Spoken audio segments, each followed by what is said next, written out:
بسم الله الرحمن الرحيم. صباح الخير، عاملين ايه يا بنات؟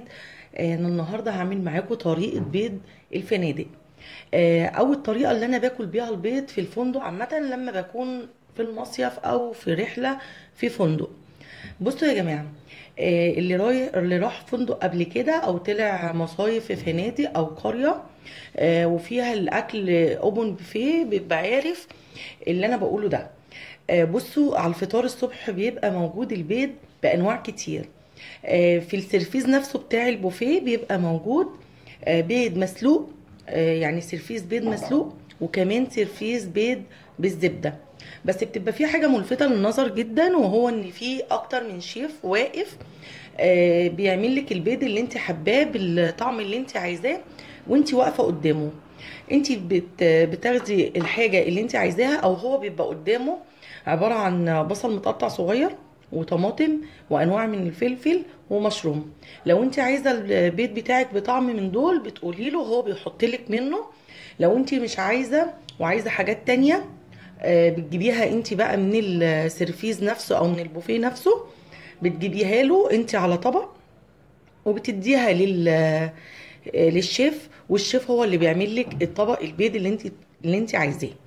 انا بقى بجد بجد بعمل الطبق دون لما بكون في فندق، لان ما بفطرش غيره. بجد هو احلى حاجه في كل الحاجات اللي بتبقى موجوده. انا ماليش في المعجنات قوي، وكمان ببقى عايزه اعمل للولاد حاجه كده يفطروا بيها تبقى حلوه. فبروح انا اللي اعمل طبقان البيض دي، بديها للشيف المكونات وهو بيعملها لي. انا هوريكم دلوقتي المكونات اللي انا بديها للشيف وهو بيعملها لي مع البيض، وشوفوا قد ايه الطبق هيطلع رائع وخطير. هنشوف مع بعض دلوقتي المكونات. هي يا بنات، المكونات اللي بتبقى موجودة او الاختيارات اللي بتبقى موجودة معانا في البوفيه في الفنادق، حاجات من الانواع دي. اللحوم الباردة والجبن بتبقى يعني طعمها تحفة تحفة مع البيض. بصوا، هم هناك بيعملوا البيض بالزيت، ما بيعملوهوش بالزبدة. فالمكعبات الزبدة دي دايما بتكون موجودة على البوفيه بجانب كده المخبوزات، دايما بتلاقيهم حاطين الزبدة. انتي خدي معاكي زبدة، يعني انا باخد معايا زبدة. هو البيض موجود عند الشيف، انتي باخد معايا زبدة وباخد طبق فيه بقى اللحوم الباردة اللي انا عايزاها، وكمان الجبن اللي انا عايزاها. لو في تركي باخد تركي، لو في بسطرمه باخد بسطرمه، جبنه رومي، جبنه شيدر، وكمان لانشون وبسطرمه طبعا زي ما قلت لكم. ولو في حاجات اكتر من كده، في اوقات بيبقى سوسيس وبالفراخ وباللحمه، اوقات برضو باخد منه وبعمل البيض. بصراحه بعمله للولاد بيبقى طبق حلو جدا. مش لازم تحطي كل دون في طبق واحد، لا طبعا. انت ممكن تاخدي نوعين بس، يعني ممكن تاخدي تركي مع جبنه رومي وجبنه شيدر، وممكن معاهم لانشون كمان، وممكن تاخدي البسطرمه مع البيض بس، ومعاهم برضو نوع من انواع الجبن. انت ممكن تعملي كل يوم فطار ليكي بيض وبطعم حلو جدا وشيك. وصدقوني جربوا الموضوع ده هتلاقوه حلو جدا. لو انت في البيت بقى وعايزه تعملي حاجه هو بصنف واحد بس، هتعملي طبق بيض حلو جدا وطعمه حلو ومختلف. مش لازم البيض يبقى هو نفس البيض اللي بالزبده اللي احنا بناكله كل يوم، لا. انت ممكن تعملي طبق بيض مختلف. يلا بينا بقى دلوقتي نعمل مع بعض طبق البيض. احنا نختار في الاول ايه؟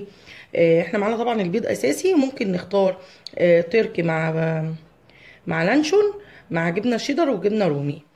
يلا بينا.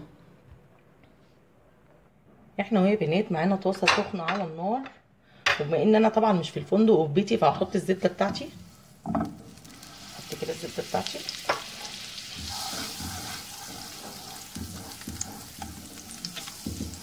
وطبعا احنا جبنا البيض كسرناه مع بعض اهو، هنضربه كده.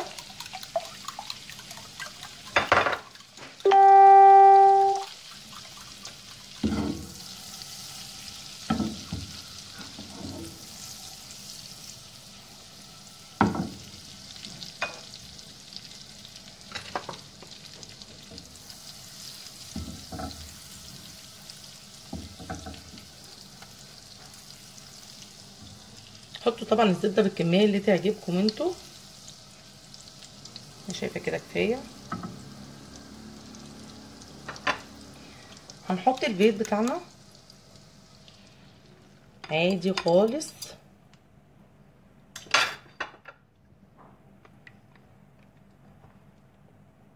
البيض كده. وبصوا بقى ايه، انا قطعت الحاجات كده، اللانشون ابتدوا بقى احطه لانشون كده. الاكله دي حلوه جدا هتعجبكم.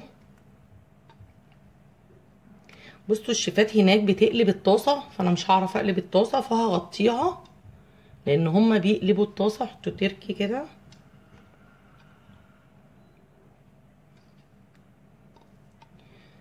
انا هغطيها لان هما بيقلبوا الطاسه. حطوا بقى جبن رومي، هيعجبكم صدقوني الطبق ده جدا. ما تحطوش بقى ملح عشان اللحوم دي بتبقى، حطوا شيدر. اللحوم دي بتبقى طبعا مملحه، هتملح لكم الدنيا قوي، فبلاش. بس كده كفايه. هنغطيه بقى، هنجيب غطا ونغطيه اهو يا بنات. انا غطيته، حطوا عليه بقى شويه.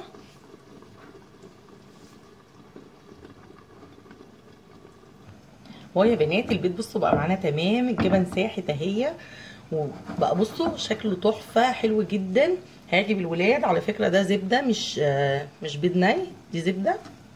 بصوا هيعجب ولادك جدا، طعمه خرافه. هوريهولك دلوقتي بقى طبعا على طبق بطريقه كمان احسن من كده. يا بنات البيض بصوا ما شاء الله حلو ازاي، هيعجب الولاد جدا على فكره. شايفين جماله؟ شايفين؟ وانا كمان يا بنات عملت اهو بيض بالبسطرمه اهو. شايفين برضو حلاوته اهو.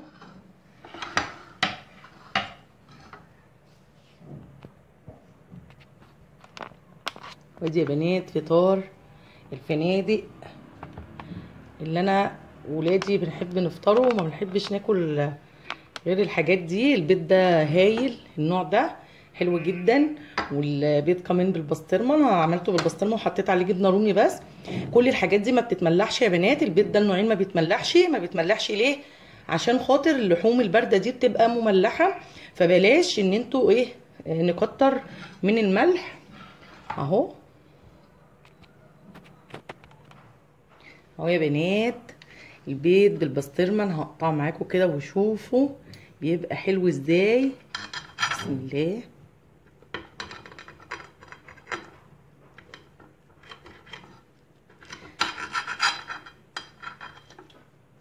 بصوا بيبقى حلو جدا. بصوا هايل. هتلاقي نفسك كده بتاكلي كل الاطعمه دي والحاجات دي كده مع بعض، حلوه جدا. يا رب النهارده وصفتي للفطار اللي هو على طريقه الفنادق تكون عجبتكم. ولو عجبتكم يا ريت تعملوا لي لايك وشير واشتراك في القناه.